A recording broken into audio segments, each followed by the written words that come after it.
یہ جانتے ہیں اللہ تبارک و تعالیٰ نے عیبوں کو چھپانے پر بہت زیادہ اجر و ثواب کا اعلان فرمایا، اور حدیث رسول صلی اللہ تعالیٰ علیہ وسلم ہے جس نے اپنے بھائی کے عیب چھپائے قیامت کے دن اللہ اس کے عیبوں کو چھپائے گا۔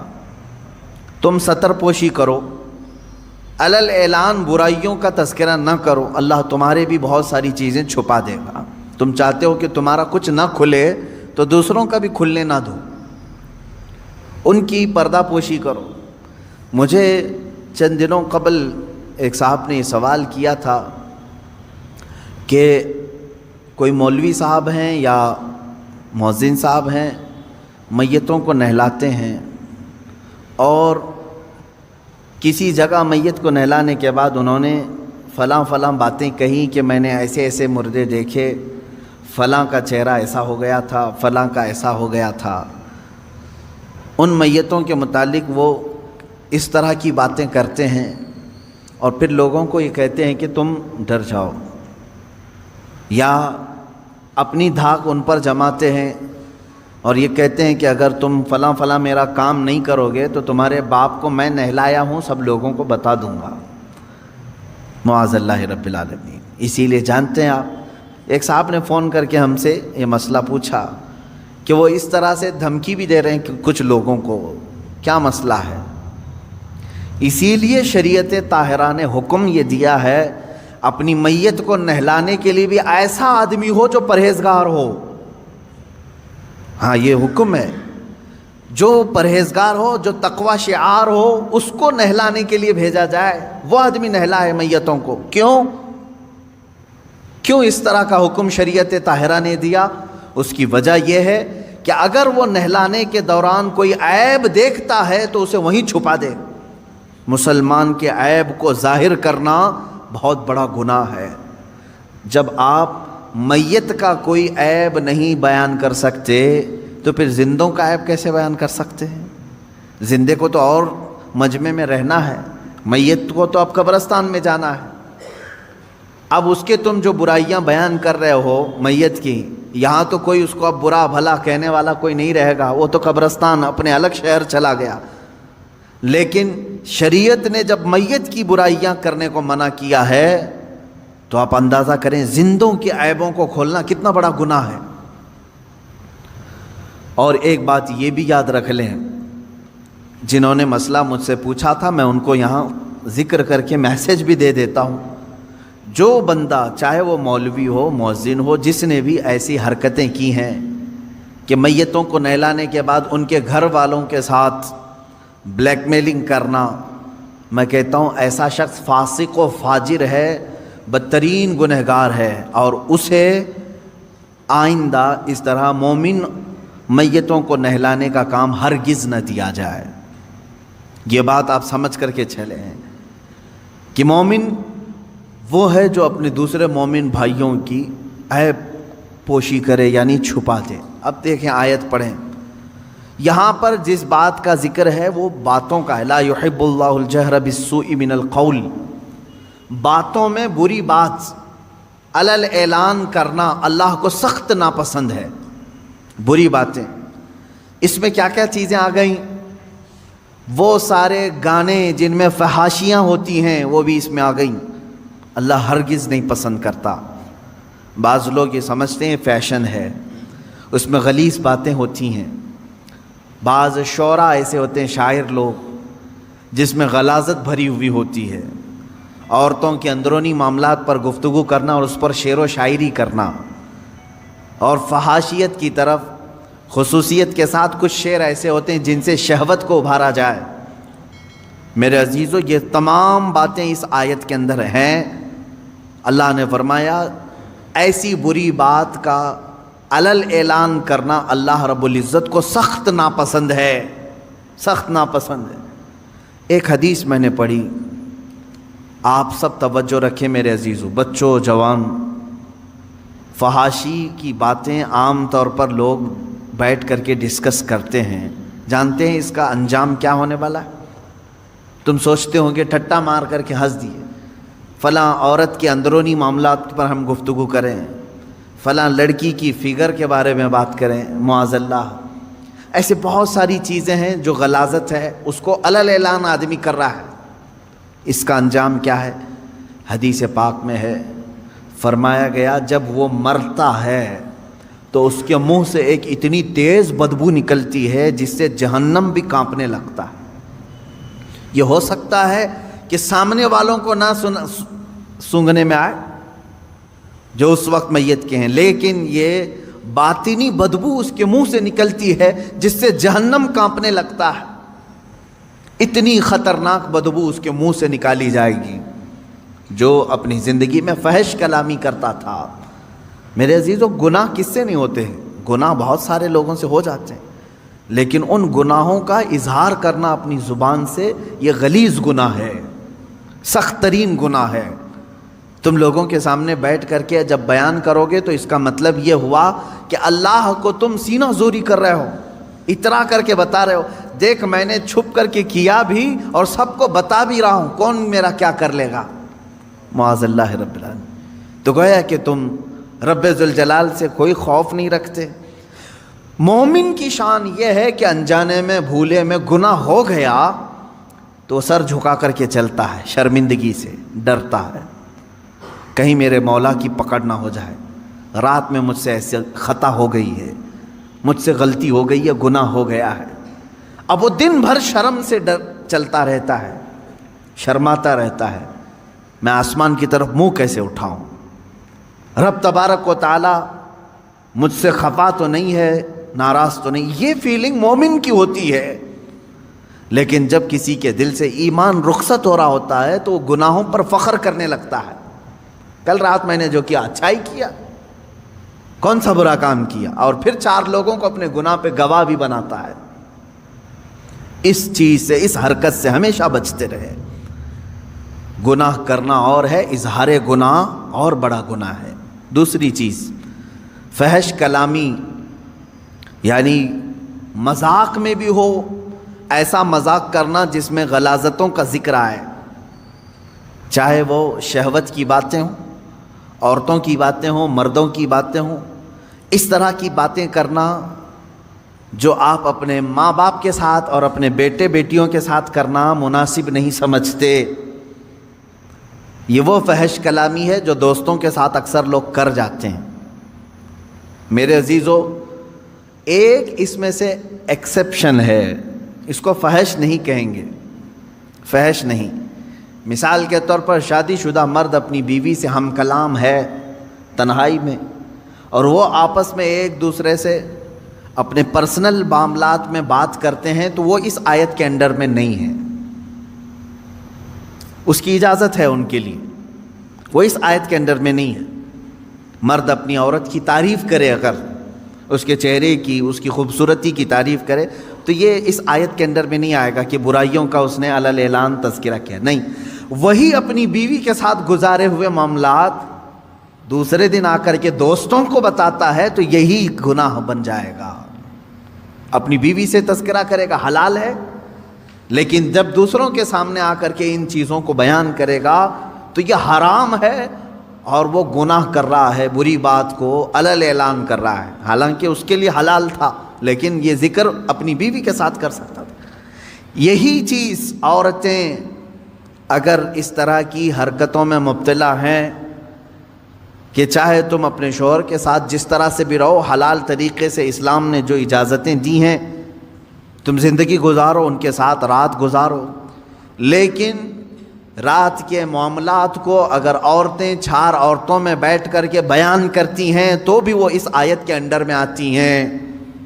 اللہ رب العزت نے جن کے متعلق یہاں وعید بیان کی کہ یہ فحش کلامی کرنے والے اللہ کو ناپسند ہیں، اللہ ان کی طرف نظر رحمت نہیں فرمائے گا. عزیزان گرامی وقار، چاہے مردوں سے یہ خرابی ہو یا عورتوں سے یہ خرابی ہو، ان دونوں چیزوں سے بچنا چاہیے. شرم و حیا کے پیکر بنو، ان چیزوں کا تذکرہ زبان پر لانے سے تھوڑا بچتے رہو. ایک بات یہ بھی یاد رکھ لیں، آدمی کے نسب کا بھی پتہ بعض بزرگوں نے فرمایا اس کی زبان سے چلتا ہے. اگر زیادہ فحش کلامی کرتا ہے، غلیظ جملے بکتا ہے، تو اس کے نسب کے متعلق بھی بعض علماء نے انگلی اٹھائی ہے. کیونکہ شریف نسل والا آدمی اپنی زبان پر غلیظ باتیں لانے سے کتراتا ہے. جیسے ابھی عشاء کی نماز میں ہم نے ایک سورہ قلم کی تلاوت کی ہے، اس میں ایک بندے ولید بن مغیرہ کی 10 برائیاں اللہ نے گنائی ہیں. 10 برائیاں. وہ کیا کیا کرتا تھا؟ حضور پاک صلی اللہ تعالیٰ علیہ وسلم کو گالیاں دیتا تھا. رسول پاک صلی اللہ تعالیٰ علیہ وسلم کو کبھی جادوگر بولتا تھا. وہ کہتا کہ کبھی ان کو مرگی آتی ہے، بیمار ہیں. یہ سب جملے بکتا تھا. یہاں تک کہ حضور صلی اللہ علیہ وسلم جب آیتیں تلاوت کرتے تو یہ کہتا یہ تو پرانے لوگوں کی لکھی ہوئی آیتیں کہیں سے چرا کے تم لائے ہو. تو اس طرح کے جملے کہتا تھا. تو قرآن نے اس کے متعلق کیا بتایا؟ وہی جو ابھی میں نے جسٹ تھوڑی دیر پہلے کہا، فحش کلامی جو ہے وہ نسب کے اوپر شک پیدا کرتی ہے. قرآن نے کہا عتل بعد ذلک زنیم، یہ وہ شخص ہے جو زنا سے پیدا ہوا ہے، جو رسول مختار صلی اللہ تعالیٰ علیہ وسلم پر ایسی باتیں کر رہا ہے، جھوٹے الزامات لگا رہا ہے، تہمتیں لگا رہا ہے، اس کے نسب میں خرابی ہے. ولید بن مغیرہ مشہور شخص ہے. اور جب قرآن نے یہ بیان کیا تو دوڑتا ہوا اپنی ماں کے پاس گیا. کہا قرآن نے میری برائیاں گنائی اور یہ بھی کہا ہے کہ میں زنا سے پیدا ہوا ہوں. میرے باپ کا نام تو مغیرہ ہے. اپنی ماں کو گرا دیا، اس کے سینے پر بیٹھ گیا. کہا سچ سچ بتا میں کس کا بیٹا ہوں. اس کی ماں نے کہا بیٹا ولید، تو اگر مغیرہ کا ہی بیٹا ہوتا تو اپنی ماں کے سینے پہ چڑھ کے نہیں بیٹھا ہوتا. بات در حقیقت یہ ہے، بکریاں چرانے والے ایک آدمی سے مجھے عشق ہو گیا تھا. میں نے اس کے ساتھ بدکاری کر لی، میں نے اس چرواہے سے زنا کر لیا، اسی نطفے سے تو پیدا ہوا. ماں نے اس شک کو بھی دور کر دیا. قرآن نے جو بتایا وہ حق ہو کر نکلا. یہاں سے پتہ چلتا ہے کہ ہر گستاخ رسول کا نطفہ پلید ہے. جو رسول کریم صلی اللہ تعالیٰ علیہ وسلم کی طرف انگلی اٹھائے اس کے نسب میں خرابی ہے. اور دوسری بات جو میں نے ابھی بتائی، فحش کلامی کرنے والا، غلیظ باتیں کرنے والا، وہ بھی اپنے نسب پر شک پیدا کر دیتا ہے لوگوں کے دل. اس لیے گالی گلوچ زیادہ نہ کریں. لوگ تمہارے خاندانوں کو پہچانیں گے تمہاری زبان سے، تمہارے کلمات سے، تمہارے جملوں سے. تمہارے خاندانوں کو اگر محفوظ لوگوں تک پہنچانا ہے، اچھے خاندان کا ہونے کا پتہ دینا ہے، زبان کو سنبھال کر کے رکھو. اگر تمہاری زبان بہکتی ہے، بات بات پر گالی سے بات کرتے ہو، تو پھر اہل علم تو سمجھ جائیں گے. عام لوگ سمجھیں یا نہ سمجھیں، ہم سمجھ جائیں گے، یا جو اہل علم ہیں وہ سمجھیں گے کہ اس کی زبان پر جو غلاظتیں ہیں اس میں کسی اور کی خطا بھی ہو سکتی ہے، اس کے نسب کی خرابی ہو سکتی ہے. خاندان کا پتہ دیتی ہیں ایسی چیزیں. اب آگے بڑھتے ہیں. اللہ رب العزت فرماتا ہے ان تبدو خیرا او تخفوہ عن سوء فإن اللہ کان عفوا قدیرا. اگر تم کوئی بھلائی علل اعلان کرو یا چھپ کر، یعنی کوئی بھی بھلائی. اب دیکھیں اس سے پہلے برائی کا تذکرہ ہوا. برائی اگر ہوئی تو علل اعلان ہرگز نہیں، اللہ پسند نہیں کرتا. لیکن بھلائی اگر تم علل اعلان کرو یا چھپ کر کرو، دونوں بھی اللہ قبول کرے گا. اللہ دونوں چیزوں کو پسند کرتا ہے. کچھ بھلائیاں ایسی ہیں جن کو علل اعلان کرنا ہے، اور کچھ بھلائیاں ایسی ہیں جن کو چھپا کر کرنا ہے. نیکیاں جو ہے نا سب چھپانے کا حکم نہیں ہے. بعض نیکیاں وہ ہیں جن کو علل اعلان کرنا ہے. نماز چھپ کر پڑھنے کا حکم نہیں ہے. میں سارے لوگوں کی نظروں میں آ کر کے جماعت سے نماز ادا کرو، علل اعلان کرو یہ نیکی. زکوٰۃ دینے کا بھی حکم یہ ہے، چھپا کر کے نہیں، دکھا کر کے دینا افضل ہے زکوٰۃ. باقی جو خیرات ہے، نفل خیرات، ایسا دو کہ دوسرے ہاتھ کو خبر بھی نہ ہو. دیکھیں آپ، نیکیاں بعض علل اعلان کرنا ہے اور بعض چھپا کر کے. نماز اگر کوئی کہتا ہے نہیں میں اپنے روم میں پڑھ لیتا ہوں، میں بند کر کے اکیلا پڑھ لیتا ہوں، منع کیا گیا ہے کہ یہ نیکی چھپ کر کے نہیں، دکھا کر کرنی ہے. علل اعلان کرو. اس کی وجہ کیا ہے؟ کئی وجوہات ہیں. میرے عزیزوں، مسجدوں میں اذان دے کر تمہیں بلایا جا رہا ہے، اقامت بول کر کھڑا کیا جا رہا ہے، صفوں میں ترتیب دے کر کے تمہیں نماز پڑھائی جا رہی ہے ہر مسجد میں. کیوں؟ نماز تو تمہارے گھر میں بھی ہو سکتی ہے. اس کی وجہ یہ ہے کہ یہ اللہ کا فرض ہے. تم گھر میں پڑھتے ہوں گے، لیکن اگر تم سامنے نہیں آئے تو سارے مسلمان تمہارے بارے میں بدگمانی کریں گے کہ یہ بے نمازی آدمی ہے. بے نمازی آدمی، کبھی اس کو مسجد میں ہم نے نہیں دیکھا، اگرچہ تم نماز پڑھ رہے تھے، لیکن سارے مسلمان تمہیں کیا سمجھیں گے؟ بے نمازی سمجھیں گے. اور اللہ رب العزت کے ہاں ایک قانون یہ بھی ہے، حدیث رسول میں ہے، حضور نے فرمایا تمام مومنین جس کے بارے میں جو گمان رکھتے ہیں اللہ بھی اس کے ساتھ ویسا ہی فیصلہ کرے گا. ایک جنازہ آیا، صحابہ کھڑے تھے حضور صلی اللہ تعالیٰ علیہ وسلم کے ساتھ، جنازہ سامنے سے گزر گیا، صحابہ اس کی تعریف کرنے لگے، کیا اچھا آدمی تھا، بہت ہی بھلائی کرتا تھا، نیکیاں کرتا تھا. رسول کریم صلی اللہ علیہ وسلم نے فرمایا وجبت، واجب ہو گئی. تھوڑی دیر کے بعد ایک اور جنازہ آیا، صحابہ اکرام جو وہاں کھڑے تھے انہوں نے اس کی برائی کی کہ یہ آدمی اچھا نہیں تھا، بہت سارے لوگوں کے ساتھ اس نے برا کام کیا، ظلم کیا ہے، چلا گیا، ختم ہو گیا. رسول پاک صلی اللہ علیہ وسلم نے فرمایا وجبت، واجب ہو گئی. صحابہ نے پوچھا حضور دو جنازے آئے، دونوں پر آپ نے کہا وجبت، یعنی واجب ہو گئی، کیا چیز واجب ہوئی؟ اللہ کے نبی صلی اللہ علیہ وسلم نے فرمایا پہلے والا جنازہ جس کی تم نے تعریف کی اس پر جنت واجب ہو گئی، اور دوسرا والا جنازہ جس کی تم نے برائی کی اس پر دوزخ واجب ہو گئی.